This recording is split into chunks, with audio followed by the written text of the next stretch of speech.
great little audience. Good morning, everybody. I'm Christina Fox. How's the volume? Can everybody hear us? Hear me? Awesome.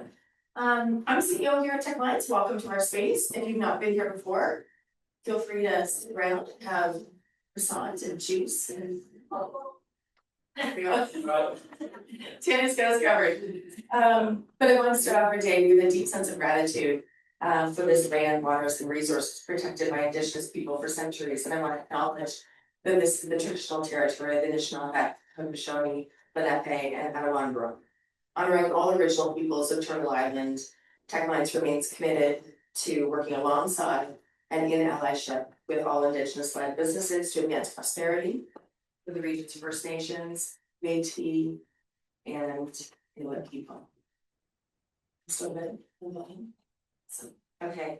So here at TechAlliance, we empower world-class ventures and fuel Canada's innovation economy. We work with some of the most promising startups and fastest growing technology companies, from idea through to unicorn, and folks who are successful, with companies in excess of 100 million ARR. It is a wild ride for our team to spend time with those people who are changing the world in so many different ways.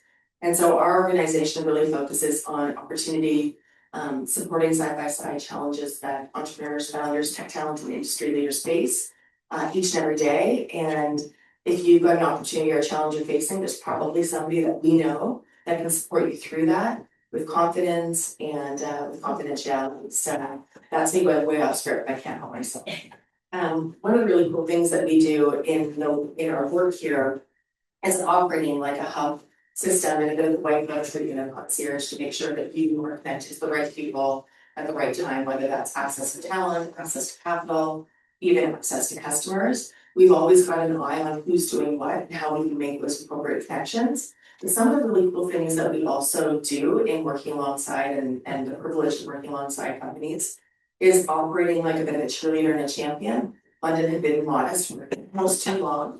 And so we've taken on the great energy of making sure that we call attention to this region and the really cool companies that are launching and growing their businesses here.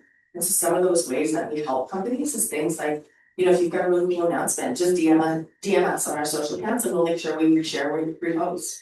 If you're pushing out a press release, we've actually got access to being able to get you press on a national and local scale. We have a great team of brand engagement folks who can support you through that journey of developing your press release or hook you up with a growth coach that can support you with some of that PR. So if you think like soup to nuts, there's really nothing that we can't overcome that you've faced because we've got a venture growth team that's had a founder's experience, and we talk about and celebrate failures and wins and all the things that happen in between. So there's nothing that you probably faced that our team hasn't faced or one of our EIRs hasn't faced. So to that end, that felt like more of a commercial than it's supposed to be, but I get really passionate about some of the things that we do here and the fabulous staff that are here. Both of our venture growth staff are in the room today, and I encourage you to chat with Andrew and Marty. If you've not been here before, you haven't met them, they're both really cool individuals, and their faces would happen to be on the screen right now. So that's really, I know, yeah, really great time. One of the things that we often hear about from later stage companies is the opportunity to do advocacy, and never more important than right now in these uncertain economic times. A lot of the work that we do is very behind the scenes. We don't necessarily broadcast that, but bringing your stories forward for all levels of government of how it is that you're facing disruption, whether that's supply chain or maybe you're a SaaS company and you're worried about license renewal with companies that you got based on this economic uncertainty. Those are kinds of things that we're doing behind the scenes, and I encourage you, if you're facing something that you're not sure how to get ahead, chat with our team, and that way I can bring your story forward. Don't necessarily have to say your company name if you don't want to, but we're always looking for those nuggets to place the founder's experience of a human being who are the most productive companies in Canada. We want to make sure that people know what's going on here and how we can support you. And there's policy changes that you're seeing that aren't supportive of your growth and innovation in Canada. Again, feel free to share that information to our team, and then I can be equipped with stories that are tied to the companies growing in this region. When I think about some of our efforts, I also think about the referrals that we make, and I want to offer my thanks. I'm looking at Erica right now. I want to offer my thanks to Robertson Hall Insurance. Erica joins us from Robertson Hall. They've been longtime supporters of this organization, long before I got here. And Erica is the sponsor of our masterclasses. She comes out, she meets people, she's intrigued as we are in the stories of innovation. And so if you haven't had a chance to chat with her, please do say hello to her and offer her thanks. Without Robinson Hall, we wouldn't be able to necessarily bring 3 incredible founders this way. Real quick on housekeeping before we launch into a lively panel discussion. If you've not been here, we have 2 restrooms on this level, one right out the back door and one through, it's adjacent to the kitchen. If for whatever reason you need to leave the space, take a call or just pop out, just use the back door. No problem. We know that everyone's got busy lives and we appreciate that you're spending some of your morning with us.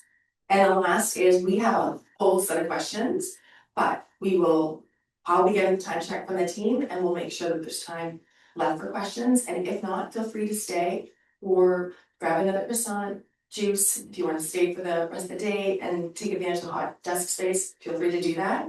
I checked in with each of our folks and they're all able to stay and maybe take questions afterwards if you want to chit chat and ask them more intimate questions. So without further ado, I'm going to talk a little bit more about the topic for today. This is the first time we've hosted a food innovation masterclass, so I'm really excited about it. What we do know is recognizing sort of unprecedented opportunities that exist in food and beverage industry and the landscape today. We're having this candid conversation about each of their journeys and the companies that they're building and have built, kind of the winding path that each of them have had. Everybody probably started as an early stage, but certainly Reagan's representing that voice here today. Victor's further along and you can talk about those challenges, and James even further along, and James got a really neat announcement that's just come out that we're gonna pay homage to and congratulate you on lots of wins you're gonna hear about today. But certainly what we know is when we talk about what we do at TechAlliance, people do think probably software and hardware in some of the early instances, but supporting food innovation companies has been such a thrill, particularly as it's become more embedded in the landscape of agribusiness and food innovation, huge rise. When we see strength in medtech, SaaS, hardware, AI, this is another sector that is certainly calling a lot of attention. And there's a ton of support that are available in this right now, in addition to the work that we do at different clients. We're happy to share resources for those of you who are thinking about your next venture or are working through your next venture and you want to access everything that's available. We're happy to share more. So on that, let me introduce our guests, and they're going to talk a little bit more about themselves when we get into it. But James McInnes is the co-founder, CEO, and board member of Odd Burger, a public franchise vegan fast food restaurant chain and food technology company. An accomplished entrepreneur and scientist, James was initially involved in the development of the product line, as well as the implementation of the technology systems and the foundation of Odd Burger, and has a storied history in tech. Welcome, James.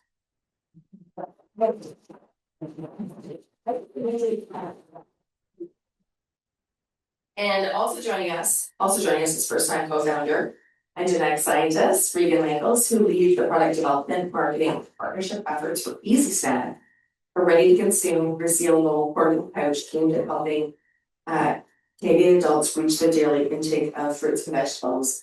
I am a perfect customer persona for what Easy Snack is doing. Reagan and her co-founders, Josanne and Chloe, can be seen at farmers markets in this region, and they have the production of their newest product, a fabulous wheat dip, at the Grove. Welcome, Rachel. I'm not sure if you're going to announce a little surprise you brought today, but I think I will leave that with you. Okay. And our third panelist is Victor Courarie-Delage, the co-founder of Peacasa Snacks, a venture that has invented a new way to make light and crispy chickpea chips that are delicious too. Sold in over 600 stores across the country.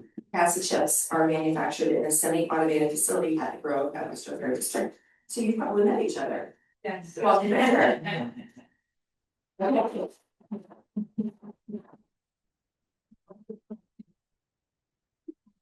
All right, so the first question is going to be for all 3 of our panelists, and we're going to have a few questions that are for all 3 of the panelists so you can really understand their deep journey. Then we'll have a few questions that are more specific, but I'd encourage each of them to just jump in, grab the mic from each other, and from me, and jump in and continue the storytelling. The fewer questions I ask, probably the better, but we've got some good questions and hope to get through some of them. So the very first question is, starting with a snapshot of your journey, what was the original inspiration behind your food innovation? And what consumer need were you aiming to meet? Let's go maybe in order of introduction. So James, we'll start with you, and Reagan, and back to you, Victor, if that's good. Yeah, thank you for having me. So our journey started actually in 2014, and previously I actually ran a fintech company for 8 years, I guess. So we were, really just in the finance industry and really tech focused on that area. And I kind of woke up one day and I realized, like, why am I doing this? Like, what's the purpose of it? Just to make hedge funds richer, or whatever. Not that I have anything against that, but really, the feeling that after 8 years, I wasn't really making the world a better place in any way, shape, or form, kind of was the start of my transformation. I think of sort of why am I doing what I'm doing. So the in 2013 I went vegan, and it had a dramatic impact on my health, and also it really did provide the why behind what I'm doing. So that's kind of where I started. I exited my previous company. I started this company. It really didn't start as a business at all. It really just started as a way of getting people access to affordable and healthy food. And we started with fruits and vegetables primarily, but it kind of transitioned into convenience food because we realized that people need to eat healthier, more sustainable, and they don't have time necessarily to cook. So we really wanted to get a solution that was affordable and accessible for people. That's really what started our. Awesome. Okay. Cool. It's kind of relating to mine as well. It came from, so for, I guess, context, we started about a year ago, and I was in my 4th year of university, finishing up my undergrad, doing a 4th year thesis in a 2-spotted spider mite lab, doing the genetics of 2-spotted spider mites with pest interactions. And I was working in that lab, and I was so busy, and my supervisor, which is actually now my co-founder, Josanne, she did a program where she met Chloe, our other co-founder, called We Empower, hosted by Western, to encourage scientists to be innovators and the commercialization route. And so they met, and then they were kind of working behind the scenes, and the whole time I was really close with Josanne, and she was talking to me about it. And more, it was like, oh, I wish we could employ you. And I was like, oh, I really resonated with kind of everything that she was talking about. And it resonated more and more as I was continuing and getting more into my thesis, because I was so busy working 12 hours in the lab. Who wants to come home after working 12 hours and make food for themselves? And certainly not me. So I was like, wow, this is actually something that personally resonates with me. And I couldn't help but jump in and help out when they were needing more help. So I was like, yeah, and I hopped in as a co-founder, and it's been Easy Snack ever since. And yeah, so it really just came from wanting to help people eat more fruits and vegetables, because that was my issue. And yeah, from what I've got in this journey doing that, it's been amazing what it's came to. Yeah. Yeah. Awesome. Thanks. Thanks for having me as well. So my family was originally from the south of France. There they make something called soca. It's like a savory chickpea snack that they make at farmers markets. So my family's eaten it since I was a really young kid. After I went to university in Ottawa, where I met my co-founder. He came to visit me, and we went on this crazy hike, and then I introduced him to soca. And we had always wanted to start a business together. We're always brainstorming something, and we decided to turn soca into a chip. And obviously we thought that would be extremely simple, which it was not. So we went out, and I moved into his basement. Spent a couple of years there because I was supposed to spend 6 months there, but COVID hit, so I ended up spending 2 full years in his basement. And we ended up just developing a new way to make chips. We were selling it at farmers markets. And then we went and tried to find a co-packer to make it for us. Nobody wanted to make chips the way we wanted to make them. So that's when we eventually decided to build our own factory. But we can get into that maybe a bit later. But most of the inspiration for me was the food culture in France is very different. It's so focused on just the taste and texture of the product. And originally I'd actually wanted to start kombucha in France, and I'd made a few batches, and they tried it and they were not ready for it. It's just too sour, too bitter. It was not the right product for them. But I wanted to bring some form of that food culture back to Canada, because there were a lot of products that were coming out. They're better for you snacks. They were just a normal snack with an added ingredient. And when you add protein to these recipes that currently exist, you also have to add fillers and other things that aren't really that good for you. So the main goal is just to maintain the product's integrity by having super simple ingredients, but also make it as good as all the unhealthy snacks that currently exist. That's awesome. I love the whys. You each shared a busy lifestyle, food culture, lifestyle changes. Really neat. And when you think about your own journey of the things that you're looking for, and imagining if I could just create this thing that I need, and each of you have done that, which is so neat. The other cool thing is you are at each different stages. So another question for all of you. James, you're publicly traded on TSX, so that's a really neat space. Scaling an early stage with Victor and Reagan.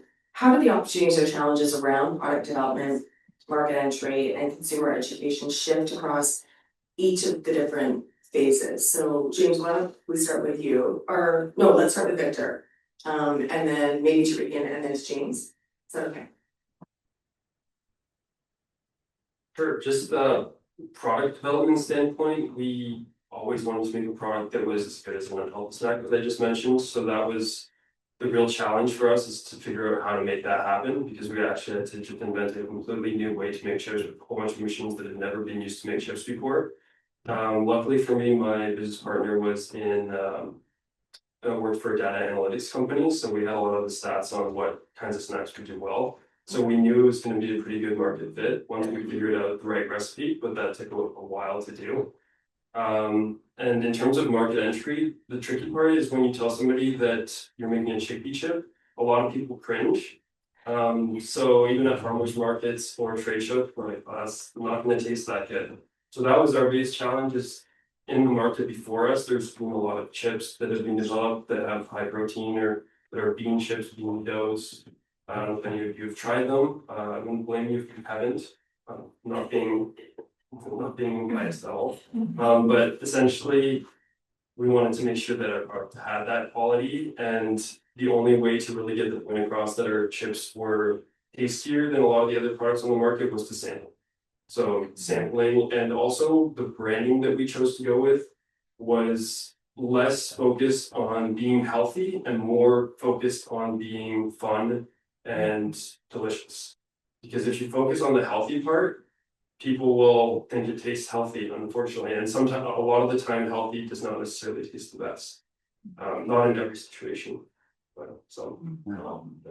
Yeah, I mean, I echo everything that you said. It relates to all of us as well. I feel like we go to markets and we're like, would you like to try our beet dip? No, beets? Ugh. Or vegetables? Ugh. And we're like, oh no, please try it. It's delicious. And then people try it and they're like, oh wow, this is so good. But it's hard to get past that barrier of, I guess, healthy food stigma that they're all bad for you. And that's one of our company goals. Is our top priority is taste. So going back to the question on like in early stage opportunities in product development, being early stage allowed us to not have as much like commitments because we weren't in the market yet. So we could do a lot of product development in terms of customer interactions and getting out there and testing the product, seeing if it's actually something people would buy. And so that was really beneficial in the early stages. And then I feel like once we kind of got into our market entry, it was easier to get into new markets after that. So I feel like maybe you guys will talk about this more because you're more advanced. But I feel like with the market entry, once you get in, it's so much easier to stay in and get more markets and more independence on top of everything. So yeah.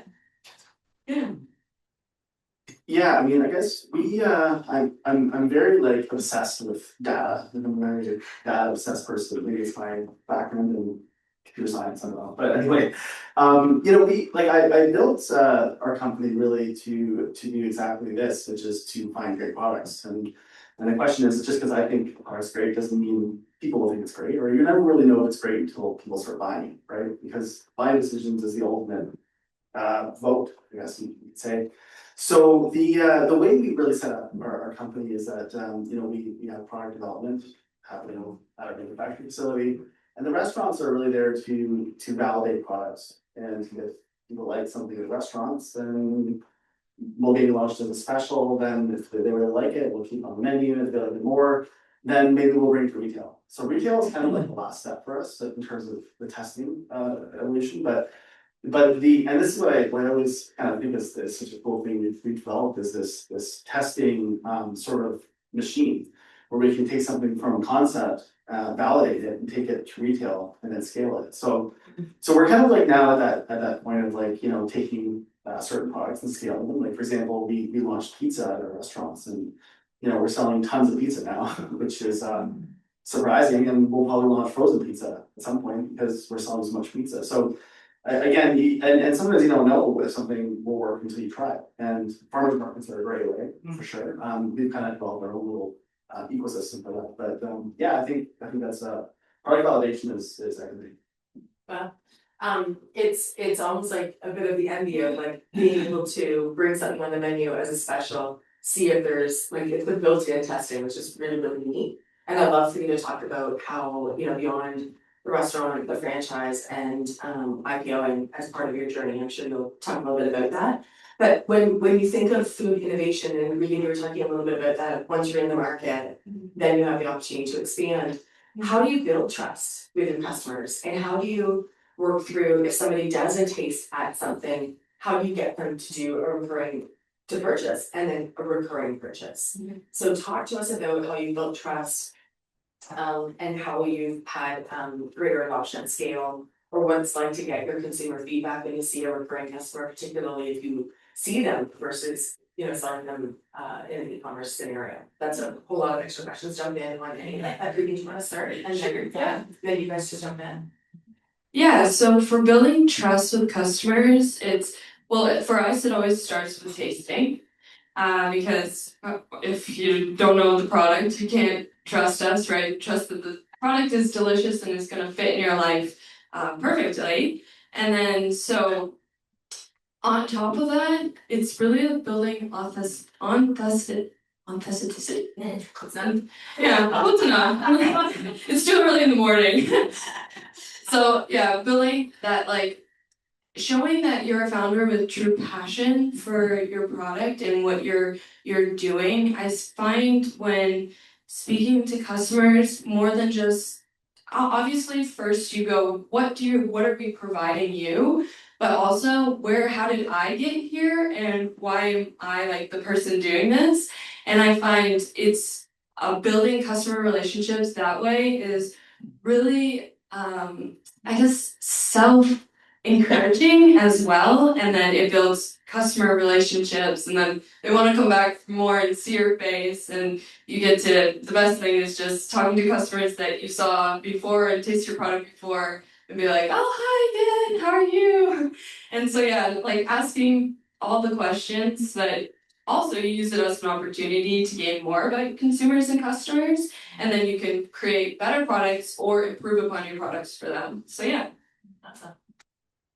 From our standpoint, I would say the biggest trust lever that we've had is just making sure that the product quality is there. And when you start a production line, it's really complicated at first to make sure that every chip bag is as close to the right weight, the right quality, the right texture. So when we started out, I would say our quality was 60% of the quality it's at now, but you just have to kind of plow through and slowly month over month improve upon that. But once the product is at a certain level, then you automatically gain trust of the consumers because they expect something and they're paying for something. So you want to make sure you're delivering there. And then just getting into their hands is the other portion where it's really hard to trust any brand on the shelf in a grocery store. So we're really pushing for sample giveaway. So we're literally making mini bags of chips that grocery stores will give out at the checkout to consumers as a way to really expand our sampling efforts, because it's very difficult to pay somebody to go into every single store and do samplings for you. So follow-up question then, that you found on profitability, it's better to do the sample bags than to have somebody in. How did you come to that decision? It was all on an Excel spreadsheet kind of thing.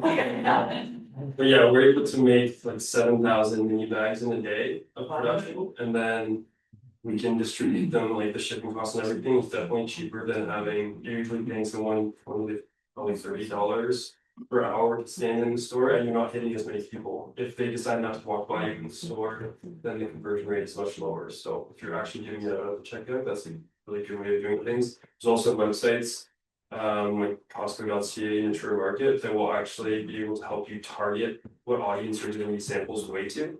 And that's important if you want to target like a certain market. Okay, one more quick follow-on. Can you hear me if I'm not right? Okay. How did you know where to do the sampling? Is it because they're a customer already because you're in their store, or is this how you're doing further opportunity to be in more stores? Use it kind of as an activation strategy, which we're still improving upon now, but essentially we'll choose stores at first that are not performing the way they should. So we'll have stats on a certain store. Let's say there's 2 superstores, we'll look at one and then see the stats on one and say, why isn't it happening here? Maybe it's just not being activated properly, maybe not enough people provide it. So that's how we'll make our decisions. And then we'll also try to merge it with promotions on our products. So if there's a promotion in a certain chain like Fortinos, for example, then we'll try and do a giveaway at a time so that it de-risks it even more. So if they do like it, they can go back and be like, oh, it's on promo, so I'll buy it now. So trying to merge those initiatives is a good way to do it. That's awesome.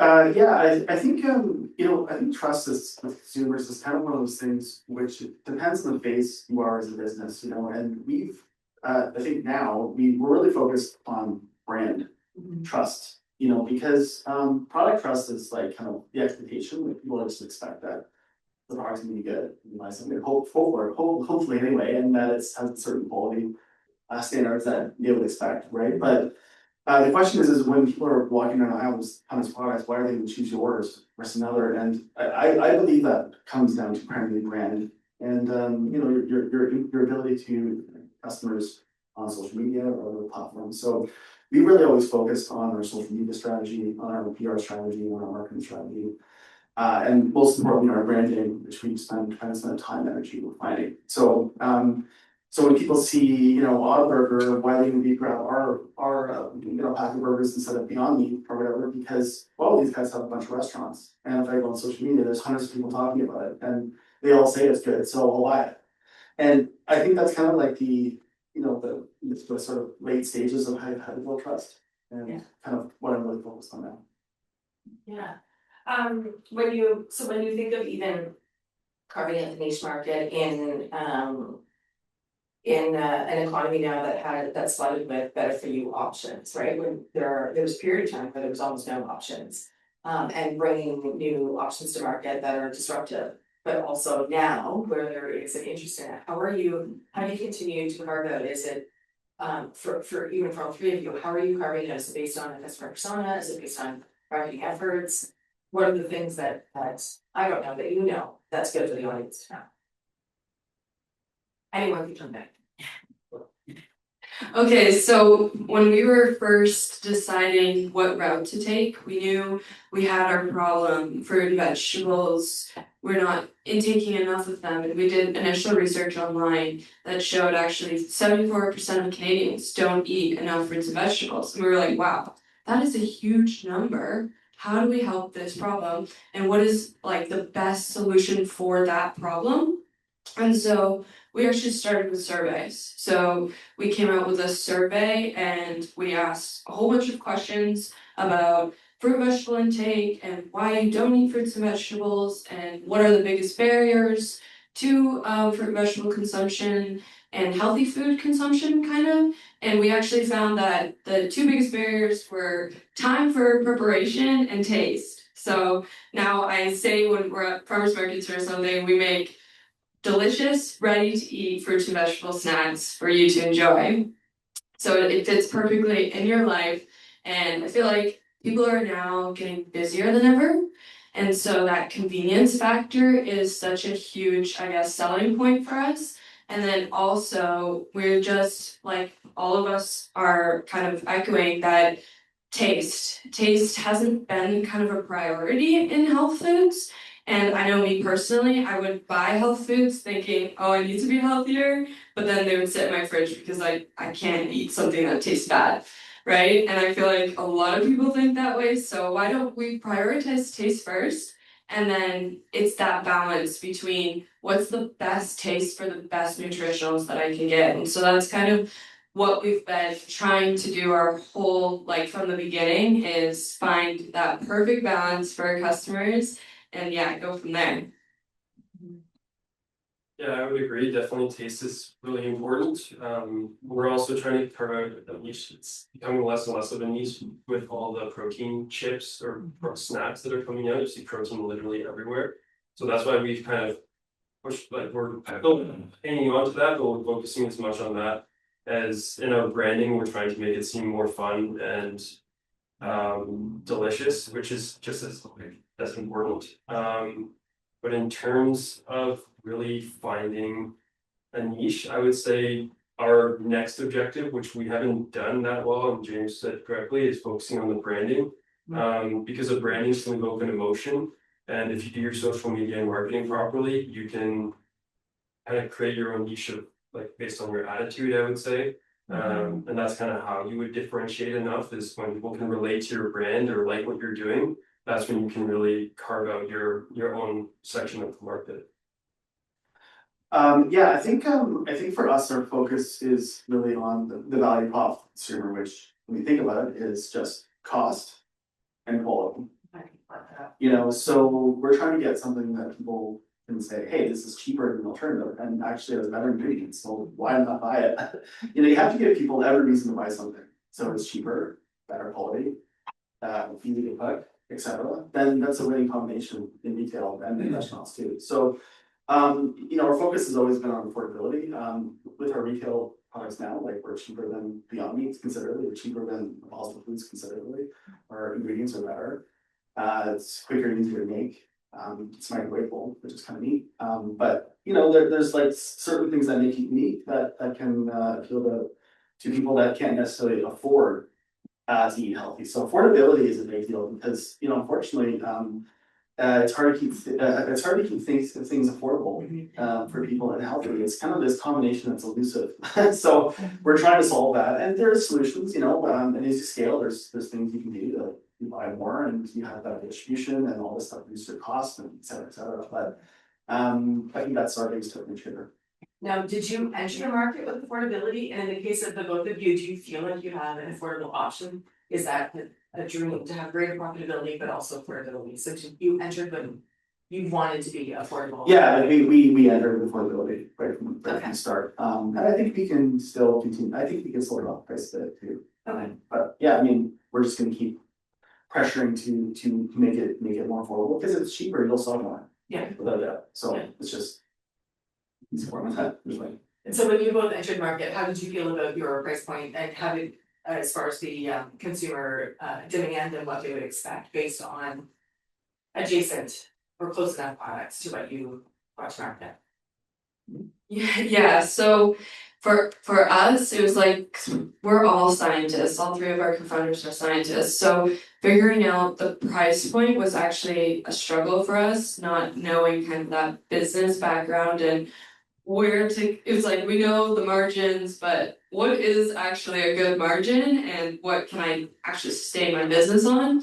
So I guess getting the help from programs like Western Accelerator and our mentors and asking them recommendations kind of is how we started off with our initial price point. And then from there, we adjust with ingredient cost. And it's always a priority of us to get it down as much as possible. And we're doing that through suppliers and hopefully economic of scale. But Yeah, it's definitely a top priority to get our prices down. Always. Yeah. Did you start with Victor? Definitely. Yeah, when we started out, my business partner, as I mentioned, was in data analytics, so he knew all the pricing of the things that sold the best. And it was probably at least $1 or $1.50 lower than what we were selling at. So we positioned ourselves more as a premium product. Yeah. Even then, when we first started off, our margins were razor thin until we were able to order really in bulk. But we knew that if we went any higher, that no one would buy it. And then you can't move the business forward if no one's buying your product, so you have to kind of hit that point. Yeah, that's all. What was the first store you entered? The first store we entered, I would say that the first really good store we entered was actually Remart. Awesome. Yeah, Remart's a great store. Yeah. Where you expect the premium? Yeah, you expect the premium. It's a great store, and they were very supportive. You could go do demos there a lot and make sure the product was moving, and really got kind of that small market to test things out in. Yeah. I think that's where I tried because it's so like yes, lots of head okay, so Regan, for some of your when you think of entering market and the challenge of building a company, you know, razor thin margins, taste, texture, and affordability. What are some of the unexpected challenges that you had in creating a food product that's both functional and convenient? Or maybe I've just named all the challenges, but are there any other challenges that you have found? Well, with functional and convenience, price point is very big. So it's like the price point, but combined with not just the ingredients, because they're all healthy ingredients, so obviously they cost more, but it's also that convenience factor adds in the packaging. So we found actually the biggest barrier for us is figuring out packaging. So for us, it's been kind of trying to leverage our past like mentors and people like that to help give us advice. But yeah, we're still kind of struggling with that and working through packaging because like for one unit costing it $1.50 for packaging plus $1 for labels, that's just not going to work for scaling and for the future. It makes our costs higher, and then obviously we can't get costs down. So all those things I would say is kind of our biggest unexpected struggle, because we were just expecting, okay, we have a great product and we know what we want to do and we know that this is good for customers. But we're like, oh yeah, actually packaging costs money, and we got to figure out kind of creative solutions for it. So yeah. And the packaging is also related to the convenience. Yes, because it's like, and convenience looks different for everyone, right? People have different schedules, people have different kind of habits and ways that they go about their life. So say a pouch for someone could be extremely convenient, but for other people not. So it's kind of like our kind of priority is to have a variety of options for a variety of conveniences for people, and then also just keeping it a priority to get the least costing packaging, but with the most, I guess, highest convenience factor for everyone. So yeah. Well, James, thinking about your production where you talked about even the microwavability and that convenience. So it feels like your product hits on a lot of different conveniences. Did you set out with those ideas in mind, or did some of that come through natural evolution of the product? And yeah, the microwavable requirement actually came from our newest retailer that we brought in, and it was interesting because I didn't know that people would ever want to microwave a burger. No. I literally do that. No. But I guess people do. Lots of people do. To my surprise. But yeah, when we went out and started testing it, I was actually like, you know what? It's actually pretty good. I was surprised. And we refined it because we cook our proteins are cooked from our production center. So we can vary how much we cook it or whatever, depending on what the end consumer is going to use. So we started off just having for retail just raw. So people had to fully cook it, and then now it's fully cooked basically. So it can just be heated up in 50 seconds in the microwave. And people, I guess we'll see how things do, but I think convenience is again like this sort of evolving door, right? And you kind of have to think that that consumers can use your products in ways that you sometimes can't imagine. So we by being microwavable, it just opens up to a whole other group of people that microwave food all the time. So it's great. That's awesome. Victor, you had talked about the doughiness, like some of your first runs of developing Peacasa Snacks and full production and consistency. So what were some of the things that you were looking for? How did you maintain your product integrity and the promise to consumer on taste and reliability whilst expanding distribution and setting up production? So take us through some of those details. Yeah, that's a good one. When we started From off, basic so, COVID to production and product to Yeah. Well, when we started, we actually had ordered our entire production line to put into the Grove, which we eventually got, but one of our key machines was delayed by about 8 months during COVID. So we ended up buying this tiny little tabletop unit that would help us sheet our product. And unfortunately, it did not come with any sort of cutting mechanism. So we kind of MacGyvered this pizza roller onto it, and then that cut them into these thin slices. And then we had to have somebody sit there for 12 hours a day, cutting in the other direction. So our chips always ended up a little too long, a little too short. Somebody like wasn't paying attention, they just couldn't cut it. So when we started out, there was that slight issue, or we're not really robotic with that. But also the product texture and everything was very different on this smaller machine. Scaling a recipe is a lot harder than we originally anticipated. We bought around 4 machines that had never been used to make chips before, and thought we'd just plug them in, connect them, and it would work. It took us around 8 months to really refine that down to where we're at now. But we actually had to completely revamp our machines, have millwrights kind of drill into them, make complete adjustments to the systems in order to make them the way we wanted to. And we had an idea of what we wanted, but it became much clearer as we went on. So I would say if you are going through this type of thing, you just have to keep hitting your head against the wall and how it works. Because you can plan as much as you want, but until you keep testing things out, it'll be really hard to know. Like it brings up more questions as you hit your head against that wall. And I'm looking at our friend Conrad over here, who's the owner of Connexio, and Victor, as you're saying, you just have to keep beating your head against the wall.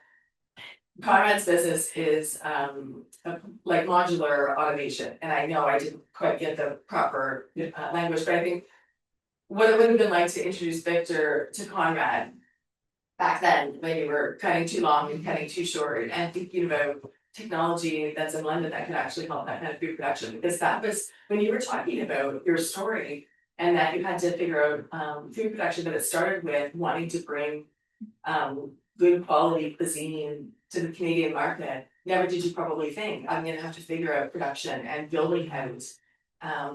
But yeah, maybe the two of you can chat towards. I can see Conrad just shaking his head of like, oh gosh, that would be such a struggle, particularly for an early stage founder. Actually, I may just jump in, Conrad. the question I have for you guys actually is in terms of the feel of your production. For example, we work with Michiels Soups, and on the one side, and for example, I'm having lunch today with Dr. Edgar, the CEO there, and they have completely different views on production. Victor Soup, for example, says we want to have an artisan feel to our product. So what you said about not having it cut perfectly is actually not a bad thing necessarily. Victor Soup actually doesn't want to have it automated. They say, no, we like it to look a little bit more like handmade. What is your take on those things? From my perspective, and I would say in my specific market, the chip market, people expect the exact same thing every time. And So full automation is fine. full automation, I would automate a lot more. Right now, I would still fry every chip by hand and season every chip by hand. The rest of the line is automated with packaging, but that's still a process that one day I would love to automate. And when you're starting out, a lot of people were turning out. They have no money, obviously, and so you're just thinking, I'm going to do this myself. I'm going to keep doing this myself for as long as I can. I'd say if you can find the funds to automate some things, you'll grow a lot faster. But it's also in a way good to learn what you're doing. Like I built every machine in our production line myself, except for the electrical part, and set it up, and we did all the R&D ourselves. So even though it was extremely challenging, it was like I understand our line perfectly now. So if something goes wrong, I can call somebody, and if they tell me it's going to be $40,000 and I know it's going to be 1,000, it is really helpful with some of that information, and that has happened. And it's like, everybody expects a Ritz to look like a Ritz, nobody wants a Ritz that doesn't look right, and, you know. Yeah. Triscuit's got their big ones and the small ones, and it's like the consumer's been trained to expect quality is sameness. Yeah. Where there are some food products where it's like, the difference is actually the authentic piece. You look like you're jumping. Yeah, we actually, to your point, we actually embrace that hand formed look, and we have automation and machinery that makes it look hand formed. So our burgers are all regularly shaped. Our chicken patties are all regularly shaped because the perception when you have a you know, what I call a hockey puck chicken burger is not a premium product in people's minds, right? Whereas you have a regularly cut chicken fillet that in consumers' minds is higher quality. So just the shape of something can affect people's perception. So we create everything. Every piece of our product is different. You'll never have two burgers the same. And I think it's been an important part of our sort of brand. And I wonder if you're shaping it, because everybody thinks of the hockey puck, and then, you know, handmade burgers have become more like smash burgers that are regularly shaped, and I can't help but think that maybe odd burger coming into market was changing customers' perception.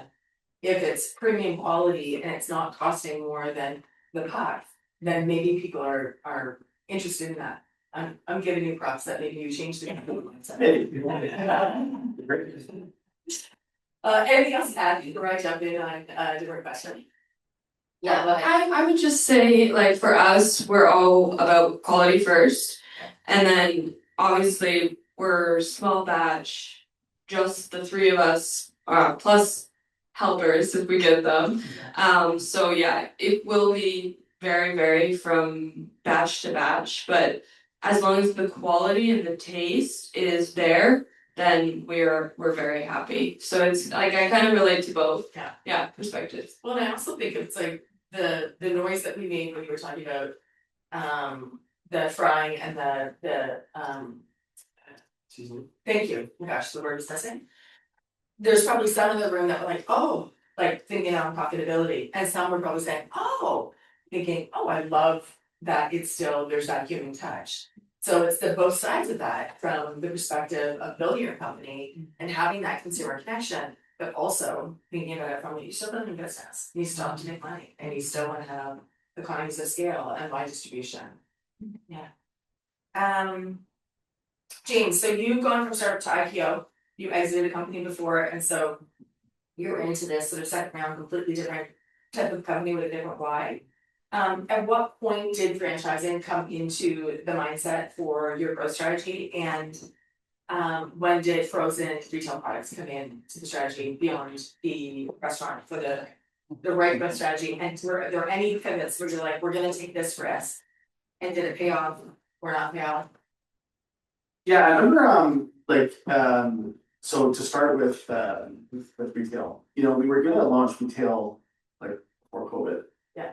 And we had not even started franchising yet, but we had made some early retail products back in the farmers market, and they were really popular. People like that you can buy like a real veggie burger with good ingredients, right? So so we knew we had something that people wanted, but the brand wasn't there. We hadn't really developed the brand yet. We were called Globally Local at the time, which was the name. Wasn't really branded for fast food, so we had to go through this whole brand evolution first. And then we're like, well, you know, now we're kind of in this restaurant pathway. So we actually started with the food service product line that our manufacturing. So we're just making food service. And I don't know, like, was it the right decision? I'm not sure. If we had started retail earlier, maybe it would have been different or better. It's hard to say, you know, really. But the path we went on was the path we went on. And I remember, you know, during COVID, the restaurant industry was pretty challenging, especially when we were just at this point of high growth. But we had this unique concept where we were, cashless and we could run the facility one person, and so people could actually work by themselves, which was kind of cool. We didn't have to worry about like people being sick and the other staff. Yeah. So it ended up being almost like an advantage, or like everything we built in restaurants was an advantage during COVID. So franchising really, I think, saved us during the high inflation slash capital like growth, I guess we can call it, the past 3 years. Because you just can raise capital. We went from raising a lot of capital when we went public to we just can't raise any at all. So we were able to grow more than we ever have with franchising, and it was a way that really slowed the business. We didn't have to raise capital because franchisees could access capital through government backed loans from banks. So it was we went from 2 locations to 20 in a couple of years because of franchising. So it was a very sort of fortunate, I think, line of business that we were in. And now that things seem to be a little bit improving on the capital market side, I think it's a good time to launch retail because obviously that's a little more capital kind of take for the company. But yeah, it's been a wild journey, and especially the IPO process in the middle of that was pretty crazy. Do you want to talk about that? Yeah, I guess one thing that I will tell people about going public is that you have to realize that you're starting another company.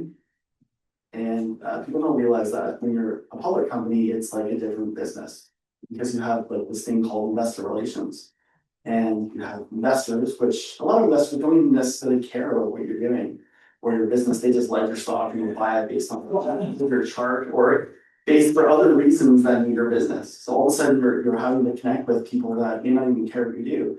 But you have to convince them to invest in your stock because of, well, maybe it's it's a good time to buy, or there's good fundamentals, or whatever it is. So there's this whole other world, I think, in being a public company that I think a lot of people don't know about, and that I've learned those hard lessons in the past few years. And I'm still really doing a lot of effort to build that other business up, even though it's still the same business, but it's kind of like a whole other marketing element, whole other types of customers, that you have to sort of connect with. So. Still a lot of work for me to do on that side, but yeah, it's a pretty long process. And so going on that, so knowing when there's the capital drought, and for folks who are raising capital either in food innovation or adjacent, as things change in the economy, it's trying to be able like predicting how it is that you can enter a new market, or whether or not now it's time to raise, whether or not there's figuring out debt financing for the next shift. So Victor, maybe a question for you: how did you know for yourself when to enter market, and was it just more like our product's ready and so we're ready to go, or was there different factors that you considered? That was mostly good. I mean, we knew from the market research that our product would have a good fit at that time, and there weren't quite as many protein snacks out 4 years ago, and now it's just exploded. So we knew it'd be a good fit, and yeah, once the product was ready, we kind of just launched from it. Yeah. And knowing that it's a competitive space, most often what we hear from founders is you just get going, especially when it's your first product in market. But thinking about James, when you IPO'd and looking at it from a different perspective, from both restaurant, retail, franchise, and IPO, there's so many ways that you look like you built a really strong defensive moat. Are there things that you maybe thought about that you wish you'd done differently, or do you think the path and the decisions you made have really helped you?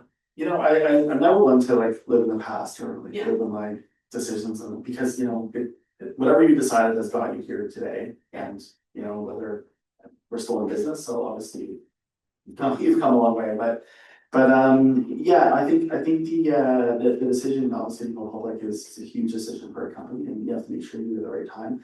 But the thing is, the right time is actually more up to the market than you. Yeah. We went public because our space was hot, extremely hot in 2021, and we had very good literacy who went public, and they reached like $1 billion valuation. They were worth more than Canaccord, their investment bank that took them public, within like 6 months. It was wild. And their revenue was not that different than ours. So I mean, it was just crazy time. So it was an opportunity to get a good valuation and raise capital, good valuation to reduce dilution. So as the largest shareholder, I'm always trying to do that myself. too, right? And all the shareholders, right? So yeah, it's a decision for the company, but it's also, you have to time it right. And if the timing's there, you should try to, hopefully you can jump on. Yeah, and as you think of additional product lines, the idea of the development and entering market when you've got stability, do you think of that of what's the next product that you might develop and based on consumer trends, or is it still trucking through and doing what you've got now? We have I'd say a parking lot where we put all of our ideas. So we're talking to customers at the markets and they're like, oh, actually, your beet dip would be really good spicy. And we're like, oh, okay. So that's on our list of to-dos. And that's kind of how we actually even came up with the beet dip, was because we started with pouches.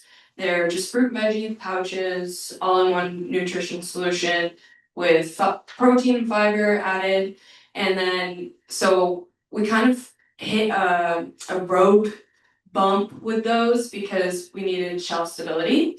So we had to kind of work with a food scientist, and that was taking a bit of time. And then we were also like, from customer feedback, they were like, oh, we like relate to your solution, but this is too much sugar for me. The pouches, it's mainly fruit, right? So we were like, but what if we did something with mainly vegetables, but it was like a dip, like a hummus?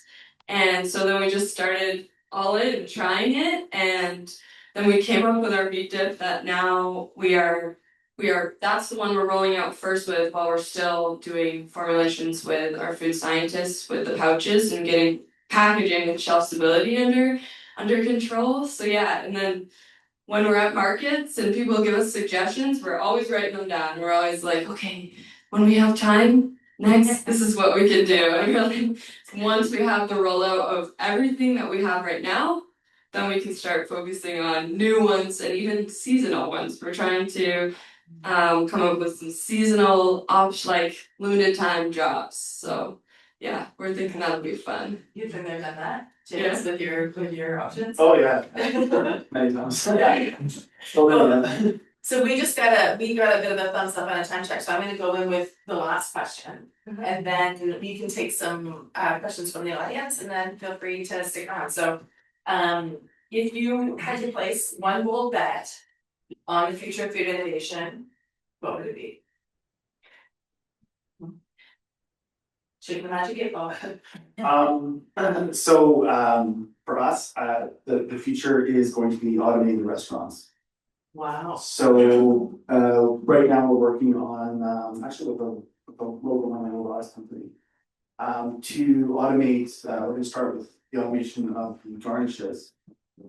So the idea that you'll be able to programmatically set how you like your burger. Like I like 6 mils of sauce and 9 grams of shredded lettuce and 14 pickles or whatever.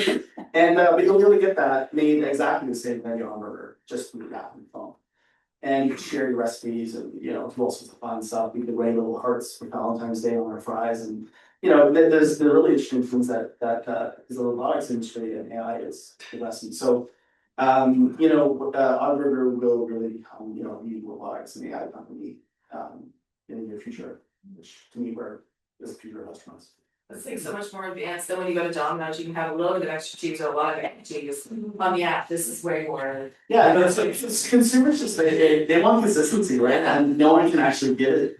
No one can actually give them customizable consistency. Like I was use the example here at Subway, and someone's trying to make your no, just that's way too much mustard.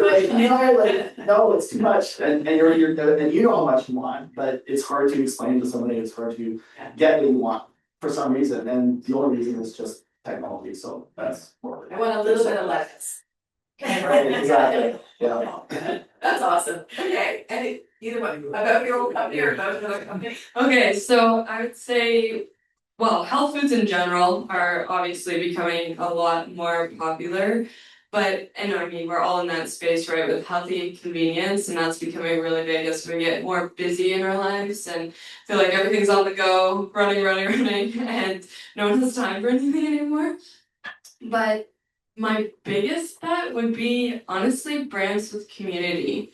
I think we are becoming I think we've kind of lost a little bit of our community throughout maybe in COVID or just like social media kind of is like a fake community.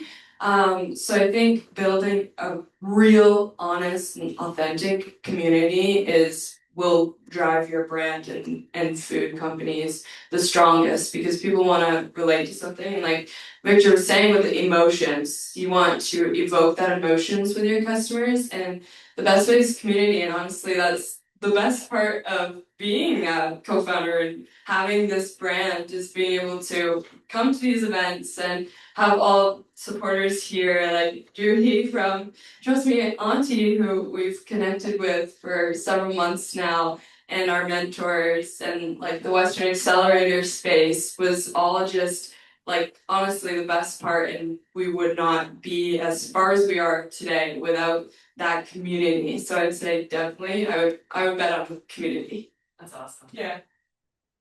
I needed a minute to think about it. Just thinking about the last trade show I went to, and I walked the halls, and all you see is protein, or like you can have protein water. You have like, all these crazy ingredients that are being thrown into a whole bunch of different products, and it's usually even the same manufacturers that are just making 10 different things with slightly different ingredients. And it comes down to branding. And to me, I think that eventually people might, this is just out there, but I think people might eventually get exhausted from the multitude of options and being marketed to. So I think anti-marketing sometimes can be your best marketing tool. And companies that go back to the basics might actually end up differentiating themselves in a way that's like. Oh, that's so neat. Yeah. So neat. I have no data to back that up. No, I feel like I'm back to figure it out, or James is gonna back to figure it out. Yeah, don't ask for the source. Yeah, we'll find it later. Are there any questions from anyone in the audience? Yes, Erica. Question.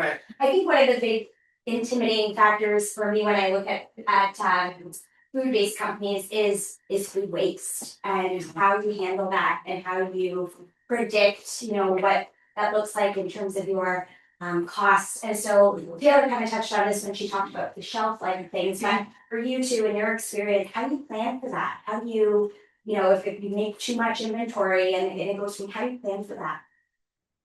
I can jump in on this one. We are lucky enough at the Grove to have a place called the Wormery, which actually creates worm castings in the basement. Yeah. So any food waste we have during a production day, we send to them. For oils and liquid waste, we also have this company that comes and picks up and creates biofuels from it. So we're we have some waste, but it's used usually in a circular economy way. And then in terms of the packaging, it's something that's becoming more and more stringent among retailers as they're asked for more recyclable packaging. Ours is not right now, but we're working on implementing that. It's important for us too, but it's just a balance of costing versus what you can do and what you want to do are often different. So you kind of have to do what you can when you can do it. Yeah, when you think of sort of climate action and building that into your DNA of your company to start, but also considering the costs. So to hear about the Wormery, Will Wang, a great founder. Do you remember the name of the other company that does the oils?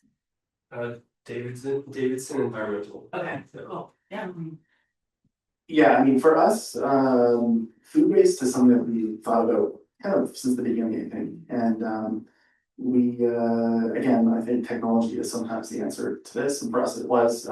So we use something called an on-demand cooking technology. So the big waste in restaurants, at least in fast food, is, McDonald's or whatever will they'll make 50 burgers and they'll sit in the warming cabinet. And after an hour, they have to throw those out because you can't serve something longer than that. And they sacrifice speed for waste.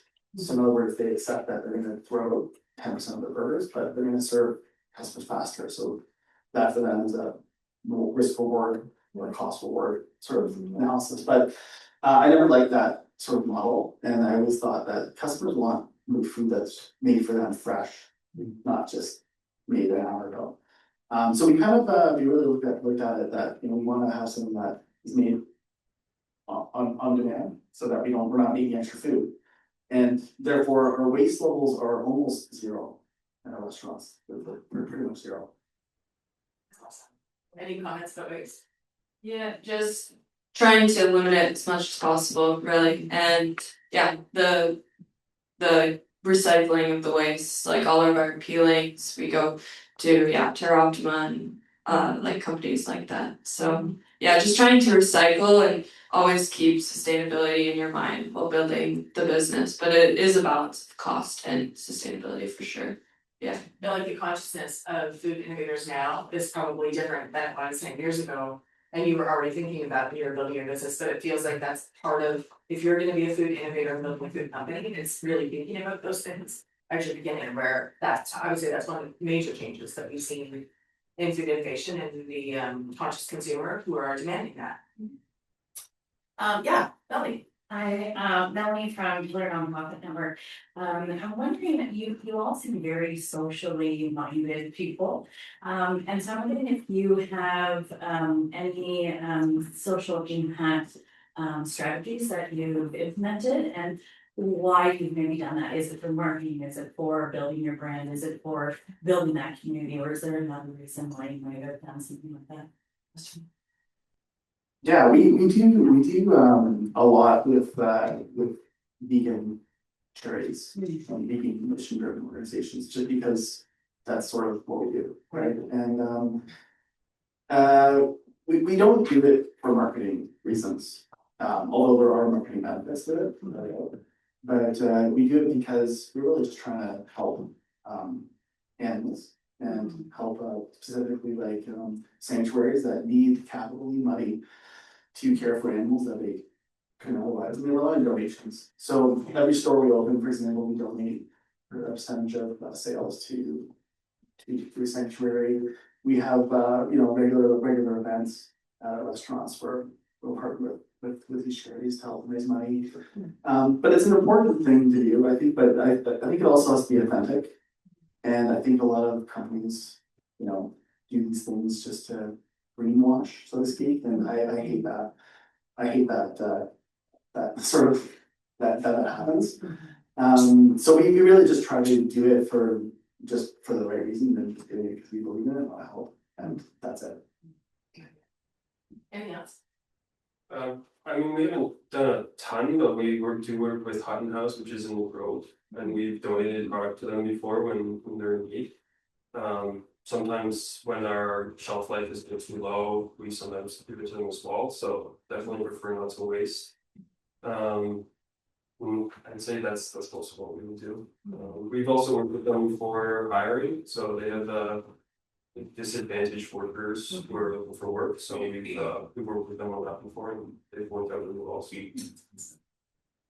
Yeah, we haven't done anything currently, just sort of early stage, but we definitely have ideas for future. And like James was saying, it's about on this. I can't think this word today. Authenticity. Authenticity. I'm like, oh my gosh, I can't keep saying this word. Need to find a thesaurus for authenticity. Oh my gosh. But yeah, I totally agree. The greenwashing is honestly not acceptable. Everything needs to be true to the company and true to me. So yeah, we have ideas that we're working on. We just haven't been able to kind of allocate our time to those yet. But yeah, for sure, that is one of our kind of priorities as an organization. But I think, like to Melanie's point, it might be something you actually do, like the way that you're contributing, but it's also, it seems to me, and I'm sure this is maybe why you asked the question, there's just something unique about all three of you.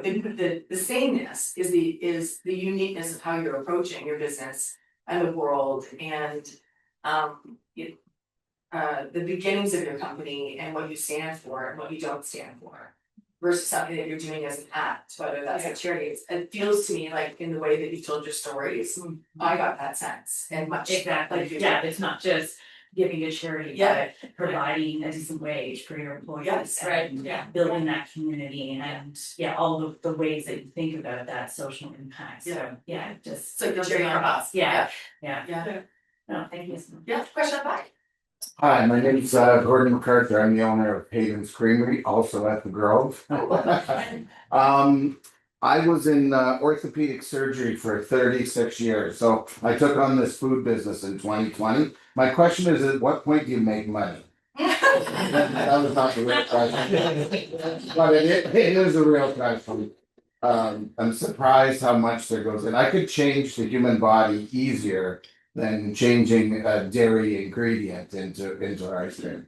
So we're a high end, James, as you said, we're very high end, expensive product, all natural.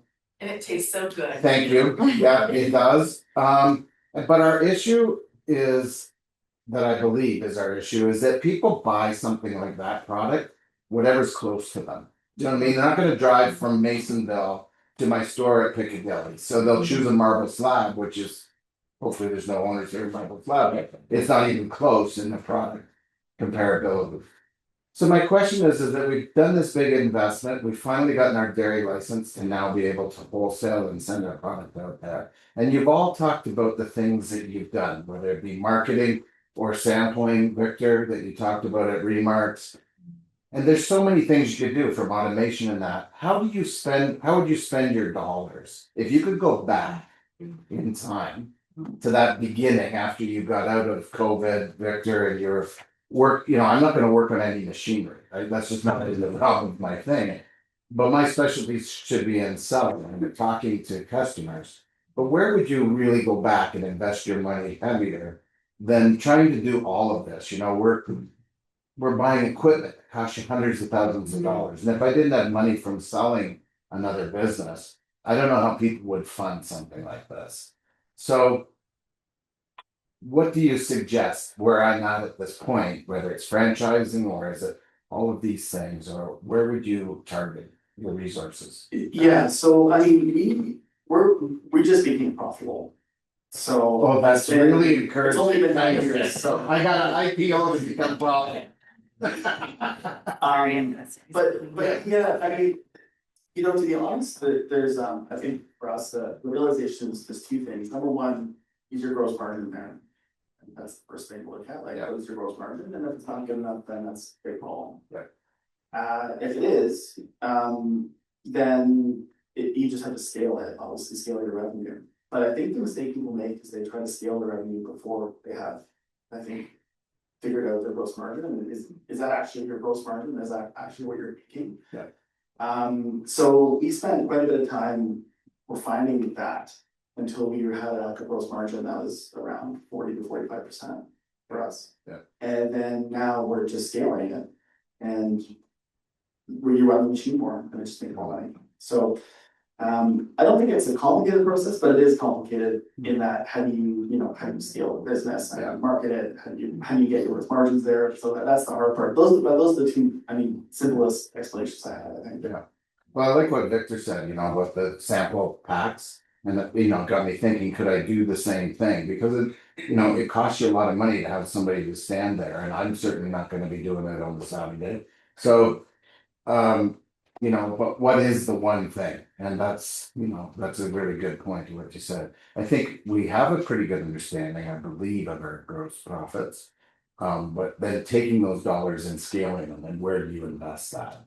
Whether it's hiring a good website person or marketing person, or spend it on scaling, or spend it on, automation, which we don't really want to do. We want to be handcrafted, but so that's a really good point, understanding your finances. Yeah, just starting, I think you can go overkill on automation and overkill on the tech at the beginning.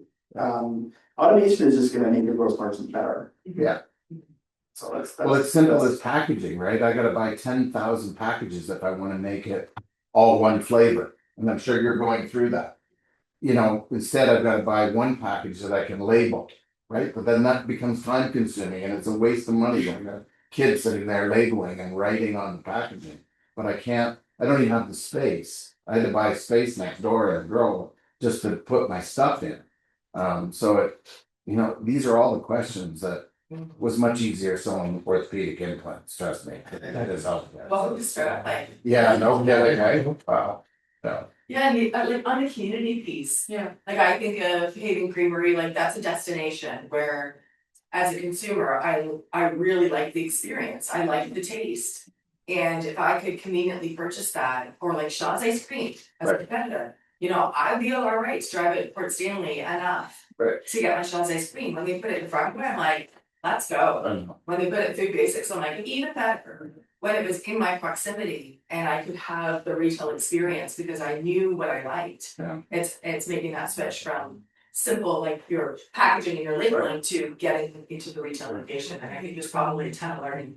And being able to differentiate, you know, like it started for us because we had a Down syndrome grandson.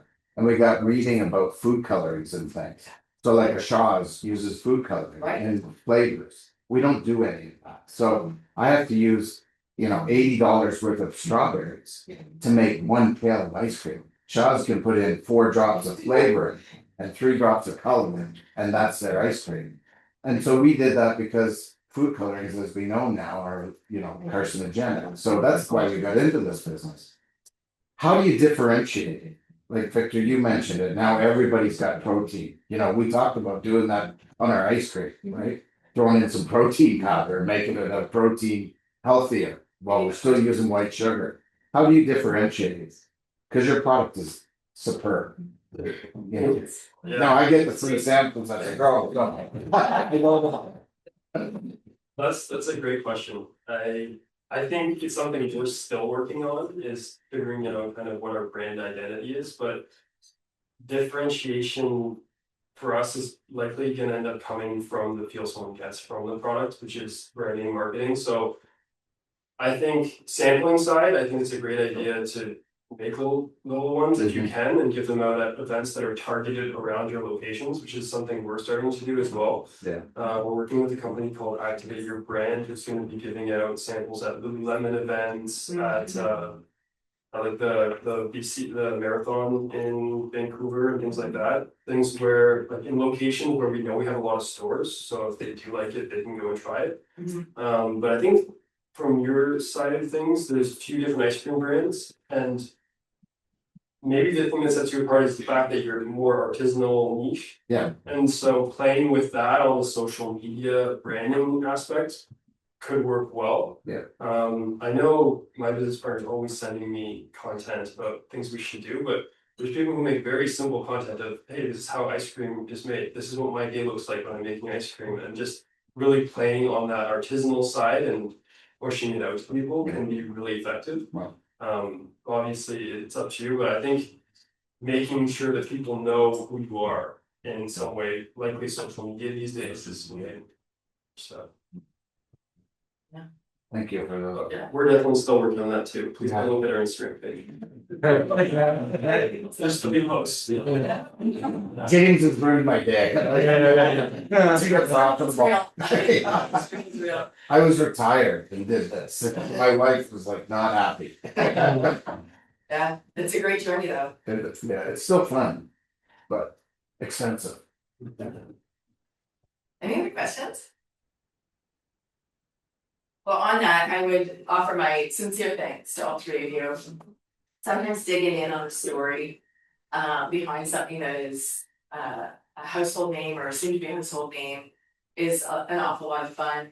Being able to ask questions that are really specific to, I can't seem to get over this obstacle. That's part of the community building that we aspire to always be for founders who are working through early stage to late stage, and certainly it's always great to have the authenticity of the story being told and being a resource in the community and a great college to grow where there's so many wicked things that are happening there, and a hub of food innovation that's occurring in this region. It's phenomenal. So thank you to all 3 of you, and thank you again to Robertson Hall Insurance for supporting us in all the meaningful ways, and to each of you that joined us on an early day and where we're not sure if it's winter or summer these days, but joining us today to hear about these stories and ways that might support you in the journey that you're in. And like I said, if you're sticking around, you're more than welcome to have a coffee or